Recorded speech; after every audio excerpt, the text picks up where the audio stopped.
Welcome to our channel. Today we how to withdraw unemployment benefits and track 1099G accurately, full guide step by step clearly. To withdraw unemployment benefits, start by visiting your state's unemployment office website. Log into your account using your personal credentials.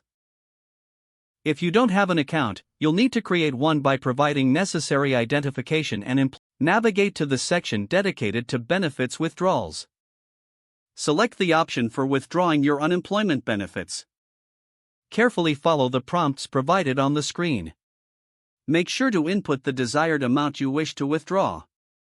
Review all information for accuracy before submitting your request. Once submitted, you should receive a confirmation of your withdrawal request. Keep this confirmation for your records. Next, let's discuss tracking your 1099G accurately. The 1099G form is issued by the state to report the unemployment benefits you received. You should receive your 1099G form by the end of January each year. If you haven't received your form, log back into your unemployment account. There should be an option to access and print your 1099G directly from your account. Download the form and save a copy for your records. Check the details on your 1099G, including the total amount of benefits paid. Make sure that all personal information, such as your name and social security number, is correct. If you find any discrepancies, contact your state's unemployment office immediately.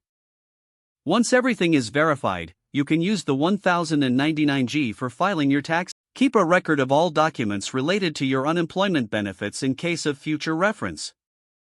It's vital to stay on top of these forms to avoid any issues with tax filings. By following these steps, you can successfully withdraw your benefits and track your 1099G accurately. If the page does not load, refresh the browser or try again in a private or incognito window. Make sure you are using the correct email address, then retype it carefully to avoid small typos. If your password is not accepted, use the reset option and create a new strong password you can remember. Check your spam folder for verification or security emails, then complete any requested confirmation steps.